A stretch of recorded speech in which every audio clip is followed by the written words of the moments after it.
Bom dia, estamos aqui com mais um Educa Brasil, o nosso encontro com a educação. Hoje vamos entrevistar o professor Celso Antunes, é um educador muito conhecido, palestrante, participa de encontros de educação pelo Brasil afora. Esteve em Curitiba para um evento onde o tema da palestra é como desenvolver uma escola pública e uma escola pública com ensino de qualidade. Então nós vamos aproveitar, nós que vamos discutindo sempre essas coisas, nós precisamos melhorar muito os nossos indicadores e como fazer isso. O professor Celso Antunes diz que tem a fórmula, né? Bom dia, professor. Bom dia. Vamos começar pelo começo, né? Como fazer isso? Eu costumo pensar que a escola pública brasileira, até muito pouco tempo atrás, era coberta por uma pesada maquiagem e a gente não a conhecia em verdade. Porque aquilo que se dizia da escola pública era aquilo que se queria dizer. E muitas vezes este ou aquele secretário de educação, esta ou aquela diretora, faziam alardes da qualidade do seu ensino sem que a gente tivesse um instrumento, um termômetro e pudesse aferir se ela dizia a verdade ou não dizia. Desde 1990, quando o governo criou o SAEB, e mais recentemente, quando implantou processos de medição, que comparavam o desempenho do aluno brasileiro como aluno de outros países, ou mesmo comparavam alunos brasileiros como alunos brasileiros de outra região, a escola pública se desnudou. E hoje se constata que realmente há ilhas de exceção admiráveis, existem algumas escolas públicas no país que produzem um ensino de qualidade tão extraordinário quanto que se produz em país mais avançado, mas a grande maioria das 48 mil escolas públicas do país realmente tem um desempenho bastante insatisfatório. E esse desempenho é aferido através de números, não são opiniões, são resultados estatísticos que nos levam a essa conclusão. Então, em síntese, o Brasil apresenta uma escola pública caótica, deficiente, com inúmeros problemas, mas iluminado por algumas exceções extraordinárias e que servem de modelo para que aquelas que não têm essa excelência possam ali buscar os parâmetros para alcançar. Mas professor, na verdade, quando a gente fala é possível, eu acredito que é possível, tanto até por isso que nós ficamos discutindo e tentando contribuir, buscando contribuir de alguma maneira.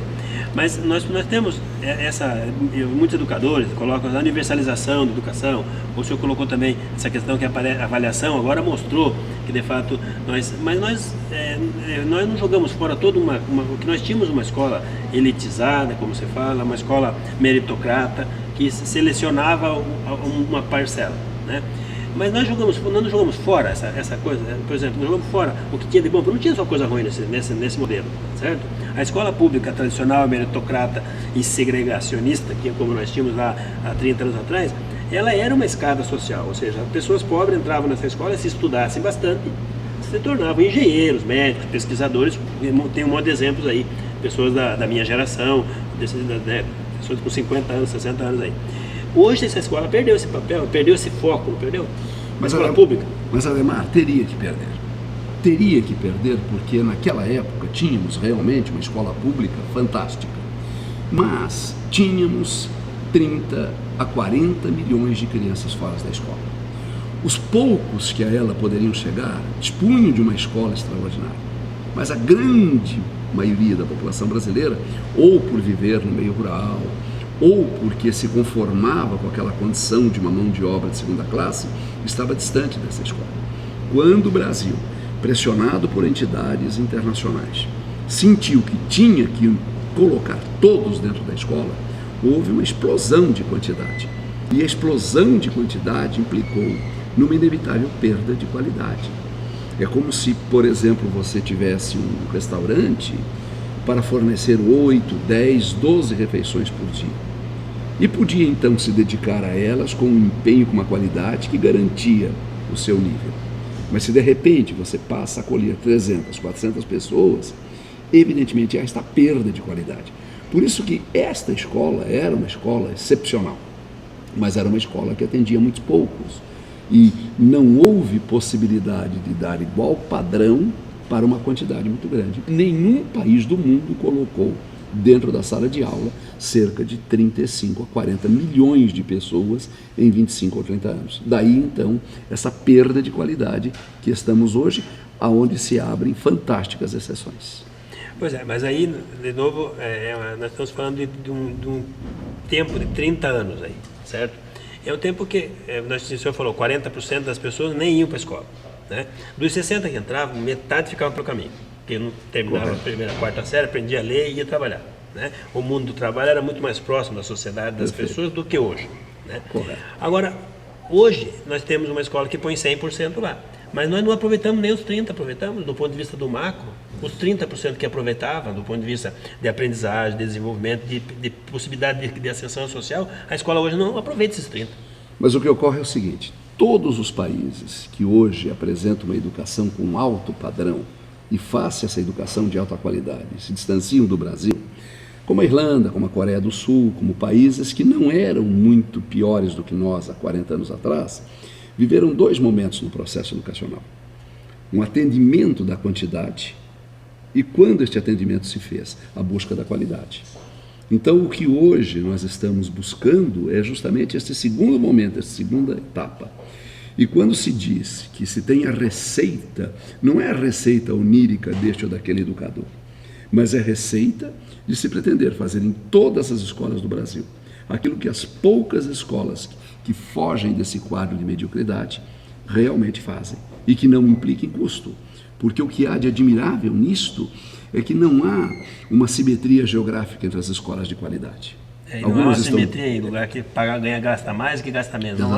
Não há nem simetria geográfica nem simetria econômica. Você tem escolas de alta qualidade em municípios pobres e tem escolas de alta qualidade no Paraná, no Piauí, no Maranhão. Ora, então, o que há que estas escolas conseguiram se sobressair? Aí nós vamos buscar a comparação e, através dela, nós chegamos a 5 pontos que todas elas, mesmo sem se conhecer e colocar em prática, e que se outras escolas que não alcançam essa condição colocarem, provavelmente em 5, 6 anos, melhorarão muito imediatamente, melhorarão significativamente em 5, 6 anos. E quais são os 5 pontos? Eu vou dizer pela ordem, mas a ordem não tem qualquer relevância. O primeiro não altera. O primeiro não é mais importante. Mas, por exemplo, houve uma mudança muito significativa na qualificação do gestor.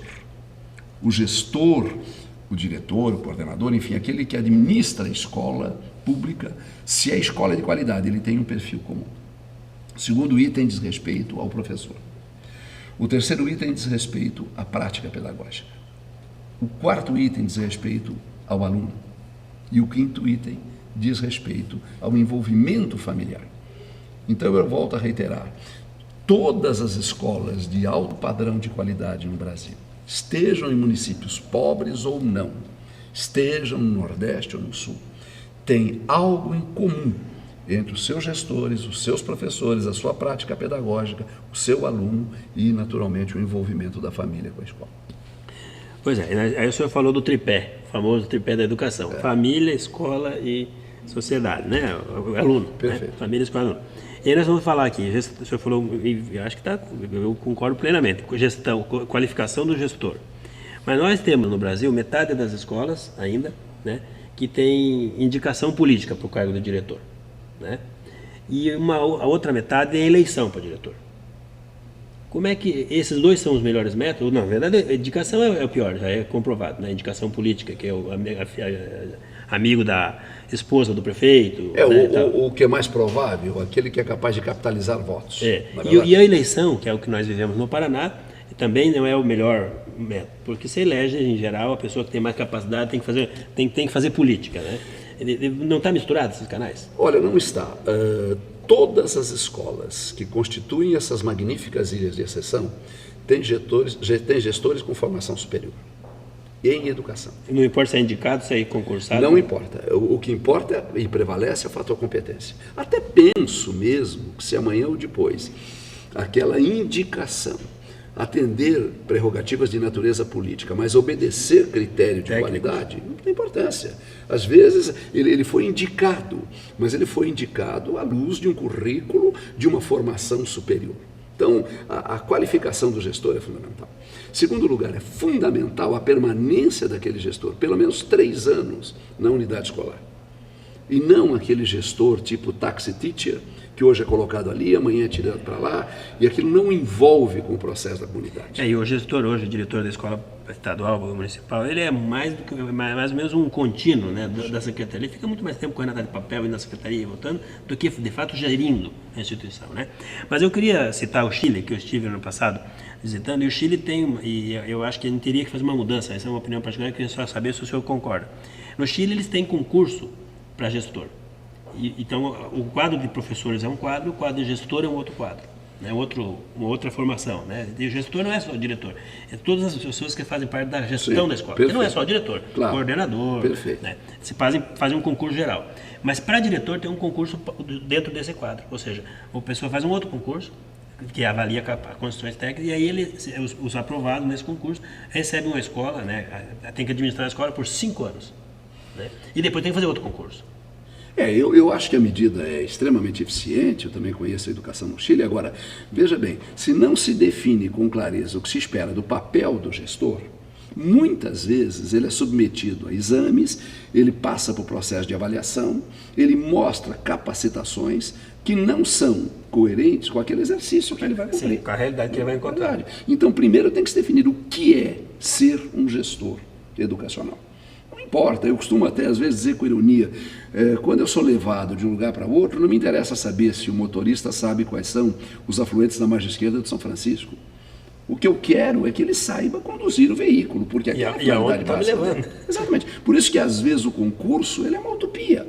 Ele prestou um concurso, ele resolveu problemas, ele mostrou competência, eu diria, intelectual. Mas será que aquela competência intelectual se reflete numa capacidade e numa ação gestora? Agora, quando isto existe e quando esta permanência se torna obrigatória, você tem os elementos que compõem. Você vai ter uma melhora maior indiscutível. No processo. É um fator muito importante. Não é o único, mas é um fator muito importante. Muito bem, nós estamos aqui conversando com o professor Celso Antunes. Não preciso, ele dispensa apresentações, né? Estamos falando aqui da escola pública com ensino de qualidade. Ele ainda disse aqui os 5 pontos, mas nós vamos entrar agora daqui a pouco mais objetivamente, porque aqui a gente precisa matar a cobra e mostrar o pau, né? Mas eu quero falar para você o seguinte, você pode também assistir o Educa Brasil na TVA, no canal 40. Nós formamos uma parceria, um instituto com a TVA, e agora nós estaremos lá todas as semanas. O nosso programa está sendo passado lá também. E você que não tem TV a cabo, quer saber mais, quer saber preço, condições, né? Você pode acessar o site da TVA, tva.com.br, ou ligar no telefone 3074-8383 e verifique as ofertas que a TVA pode oferecer para você. Professor, nós temos que fazer esse merchandising aqui de vez em quando, claro, né? E as pessoas que ligaram, ligaram, foi Celso Antunes que estão falando, então a gente... E também, professor, nós temos pessoas que não assistem nosso programa, não tiveram tempo, às vezes perderam, né? Eles podem ouvir o nosso programa no nosso site. Ele acessa lá e ouve lá, institutoeducabrasil.com.br, clica e tem o áudio do programa, que as pessoas do Brasil todo podem assistir. Que a tecnologia serviço da educação. Serviço da educação, né? Então, também mais uma opção.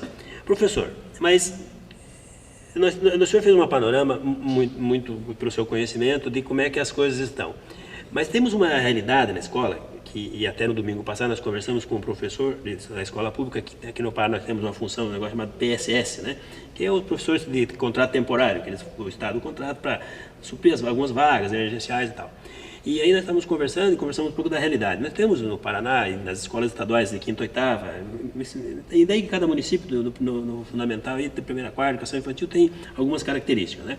Mas assim, a realidade que nós temos hoje em muitas escolas é assim, 5ª e 8ª com turma de 45 alunos, e no Chile é 40 alunos, 30 alunos, de 1ª a 4ª é 40 alunos, né? Não tem tanta diferença a quantidade de alunos, assim, não é para ser...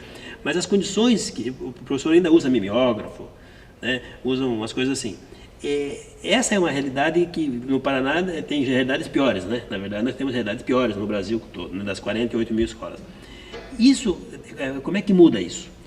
Eu creio que, na verdade... E isso é importante, determinante? Não, determinante não. Importante sem dúvida, mas determinante não. Eu creio que, na verdade, é um grande cavalo de batalhas.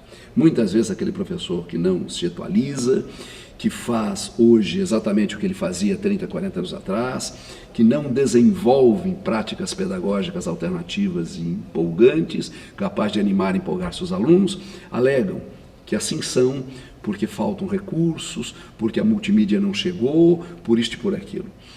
Eu tenho tido centenas de experiências de escolas materialmente paupérrimas, onde um professor extraordinário, ainda que não dispondo de recursos, com salas abarrotadas, faz um trabalho fantástico. E conheço, claro, centenas de professores, talvez milhares, que cercados de toda uma tecnologia, fazem um trabalho péssimo, mesmo dispondo de condições materiais desejáveis. Quer dizer, não é determinante. Não é. Eu acho que um grande médico com uma faca esterilizada, às vezes faz uma cirurgia melhor do que aquele que não salva a vida, mesmo em naturalmente, centros cirúrgicos de primeira linha. Isto também vale para o professor. Pois é, e nós falamos aqui bastante isso. Eu acho que o professor acabou de resumir o que eu falo. Se nós queremos melhorar a qualidade da educação, nós precisamos falar com o professor. Nós temos que o professor tem que mudar a sua postura e tem que assumir o seu papel, né? Porque a educação acontece na sala, não acontece na Secretaria de Educação, né? E essa é a tônica, né?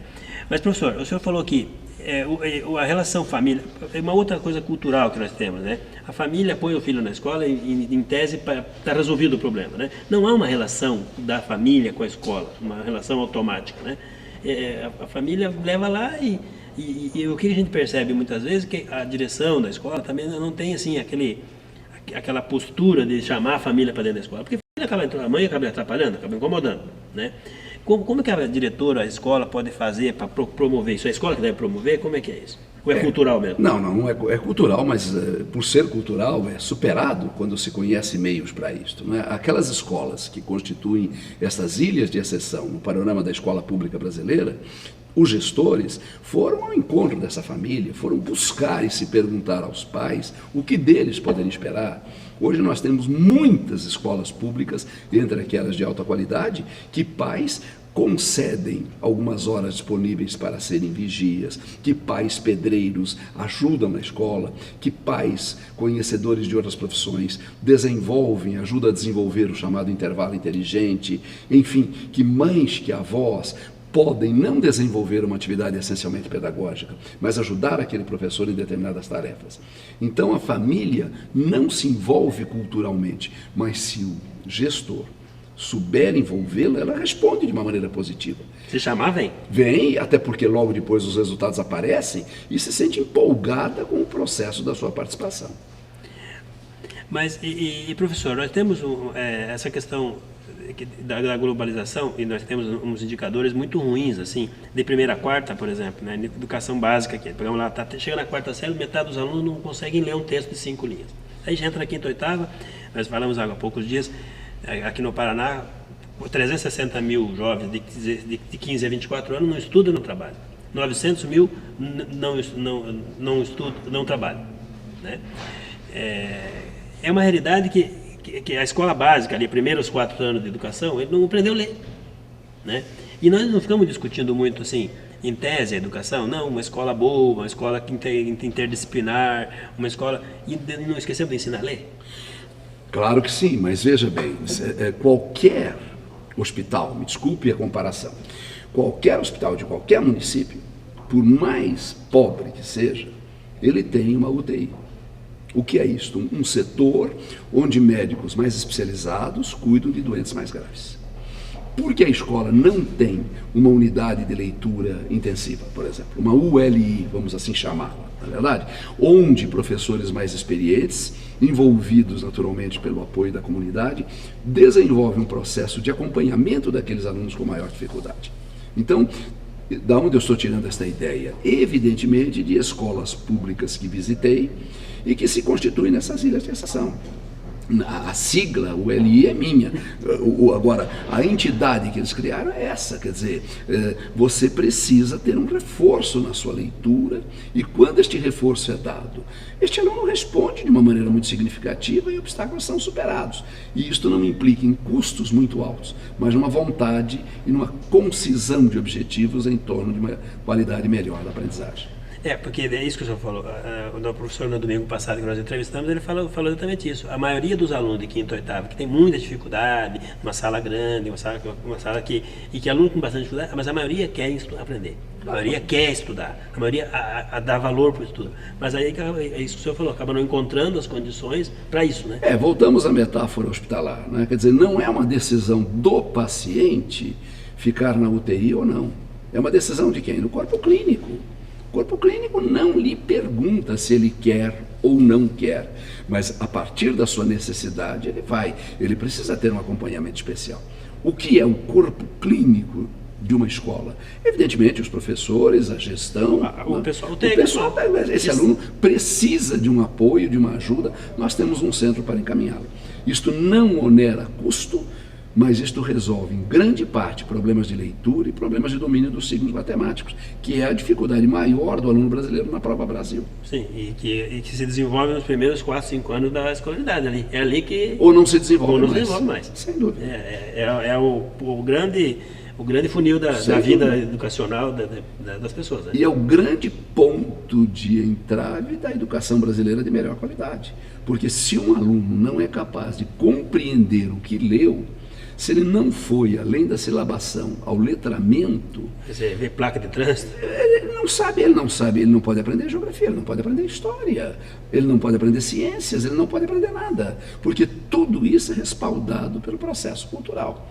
Então, se nós não criamos condições para que aquela criança saiba ler com clareza e compreender o que leu, muitas vezes nós estamos impedindo que ela alcance. E grande parte das crianças, agora eu vou falar um pouquinho das escolas públicas de má qualidade, são crianças que são consideradas alfabetizadas porque foram capazes de silabar. É capaz de olhar uma banca de revista e, com esforço, ler o nome de uma revista. Vejarás. Mas se você propor a ela um desafio, escuta, tem alguma revista cujo nome se parece com o rosto? Tem alguma revista cujo nome se parece com olhe? Não é capaz de fazer essa associação, porque ele silabou, mas ele não teve a construção da significação. E isso na escola se aprende quando a escola resolve desenvolver projetos nessa linha. Pois é, e nessa questão aí, essa discussão que nós temos agora, aqui no Paraná está muito grande, é o ensino de 9 anos, né? Então o aluno entra mais cedo na escola. Aqui no Paraná está uma discussão se entra mais cedo ou sai mais tarde, então ainda, né, tem que refazer a proposta do ensino fundamental, tem uma discussão, não quero mais falar muito sobre isso. Mas existem muitos educadores que dizem o seguinte: a criança não está madura para aprender a ler com 6 anos, com 5 para 6 anos e tal. Como é que o senhor vê essa discussão? Eu diria que esta informação não coincide com os dados biológicos, com os dados neurológicos da criança. Uma criança normal, sem nenhuma dotação de qualidade acima da média, a partir dos 6 anos de idade, está plenamente equipada, eu diria neurologicamente, para ler e compreender. Claro que não vai se propor que leia os Lusíadas e o interprete. Sim. Ou pior ainda, que seja capaz de interpretar o hino nacional. Não chegaria a tanto, mas pelo menos é capaz de ler e de compreender. Por isso, quando se alega que a criança não está preparada, pode ser uma alegação válida para casos excepcionais. Sim, mas não em tese. Mas não em tese. Não a criança comum, a criança normal. Porque então, do ponto de vista da velocidade, cada um tem uma velocidade. Isso também está comprovado, claro. O ritmo de cada um. Mas com 5 anos, a criança pode, se ela tiver vontade, ela pode aprender. Ler, decifrar os códigos. Eu diria que não é exatamente se ela tiver vontade, se ela tiver professores capacitados que tornem a disciplinar sua vontade, porque a vontade ela tem. O ser humano é ávido em aprender, isso é biológico, né? E isso é inerente à nossa espécie. Todo mundo quer aprender. E não tem problema, o senhor acha, na verdade, a criança aprender a ler com 5 anos? De forma nenhuma, não é nada precoce. Precoce é determinadas estratégias para levar a criança a aprender a ler com 2 ou 3 anos. Sim. Isso é absolutamente inútil. Mas a partir dos 5 anos, 6 anos, todos os seus equipamentos neurológicos estão prontos para este desafio. A decodificação do símbolo gráfico, que é a leitura, e a decodificação do símbolo numérico, que é o domínio das operações aritméticas simples. Que está aí toda a construção depois da vida desse indivíduo. Da pessoa, sem dúvida. Está aí a construção. Eu fiz essa pergunta para o professor Celso Antunes, porque é uma discussão muito interessante quando começa a falar com os pedagogos, né, alguns pedagogos das escolas públicas, eles dizem assim: não, está comprovado que a criança, se faz mal para a criança se ela aprender a ler com 5 anos, se você forçar a criança. Você pegar a criança e ela ficar se lendo 8 horas por dia, não faz mal, né? Claro. Não é porque a leitura faz mal, é porque... o método empregado foi adequado, claro. Né? Então, por isso que eu fiz essa pergunta. Nós estamos conversando com o professor Celso Antunes, e estamos falando da questão da escola pública, é possível ter uma escola pública de qualidade. Ele trouxe vários dados aqui, de exemplos que temos e tal. E, na verdade, o problema é bem complexo, né, professor? O problema é complexo, mas o problema não é difícil. Não é? Eu, por exemplo, me sinto assim, muito feliz de ter feito, dias atrás, a palestra na Undime. Por quê? Porque eu estou falando com aquelas pessoas a quem importava falar. Na verdade, eu estava falando com secretários municipais de educação. E o que eu falei nessa palestra?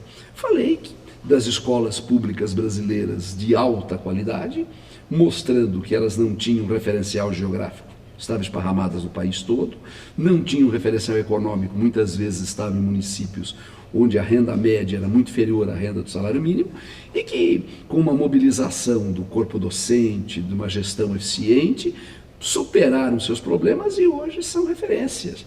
A média da escola brasileira, da média prova Brasil da escola brasileira, é 3,8. Agora, 0,3% da escola. Mais expressivamente, 178 escolas em 48 mil tiveram média 6. Agora, onde estão essas escolas? Nos municípios beneficiados pelos royalties do petróleo? Nas grandes capitais? Não. Às vezes naquele município do qual nem se ouviu falar. Agora, por quê? Milagre? Não, porque uma equipe eficiente, porque uma secretária, um secretário de educação com lucidez, porque um prefeito empenhado verdadeiramente em educação, resolveu seguir determinados princípios que não são onerosos, mas que são significativamente positivos. Porque isso é importante. O senhor falou da Undime, falou a responsabilidade da educação, da primeira fase da educação básica, é municipal. Sim. Isso é bom, na sua opinião? Eu acho que é bom, eu acho que sim, porque eu creio que o Estado, por mais presente que ele seja, é sempre uma figura muito distante. O Brasil é muito grande. Muito grande. E você pega um Estado como a Paraná, Bahia, são estados imensos, não é? Portanto, o município está presente, está acompanhando, ele é dioturno ali, não poderia ser diferente. Eu creio que isso é essencial. Agora, é importante que estes secretários digam, eu quero melhorar a educação no meu município, e não se prendam a essas alegorias defensivas. Ah, não, mas isso vai custar caro, ou isto vai levar algum tempo. Certamente levará algum tempo, mas se plantando a semente, se colherão os frutos, isso é inevitável. A gente fala brincando, mas dá para tirar um pouco do cartão corporativo, né? Sim, sem dúvida. Gastar na educação, né? Imagina um país que tem essas despesas que temos, se uma parte disso se refluísse para a educação, estaríamos... Dinheiro não falta. Não, seríamos hoje uma Coreia do Sul, uma Irlanda, uma Finlândia, com certeza. Professor, eu gostaria que o senhor fizesse as suas considerações finais. Nós estamos aí no final. Eu quero agradecer a sua presença aqui no nosso programa e trazer o seu conhecimento aí para os nossos telespectadores. Como considerações finais e como o tema do nosso debate, Ademar, foi centrado na ideia da escola pública, eu diria o seguinte: a visão geral da escola pública brasileira não é boa. Mas estas ilhas de exceção, esses 0,3% das escolas que desenvolvem um ensino de alta qualidade, o fazem desenvolvendo medidas plausíveis e acessíveis. Se quiser, será possível mudar. E eu digo isso com toda a convicção. Me dê qualquer município do estado do Paraná, com um secretário de educação, uma estrutura política voluntariamente envolvida na vontade de dizer, eu vou virar esses resultados do IDEB, eu vou melhorar o desempenho da nossa prova Brasil. Em 2 ou 3 anos, com coragem, com vitalidade e sem dinheiro, fazem isso e alcançarão. Não sei como será a educação pública brasileira amanhã, mas será da maneira como a sua equipe diretiva quiser fazê-la. Muito bem, professor. Muito obrigado pela sua presença aqui e até domingo que vem com mais o Educa Brasil. Até lá.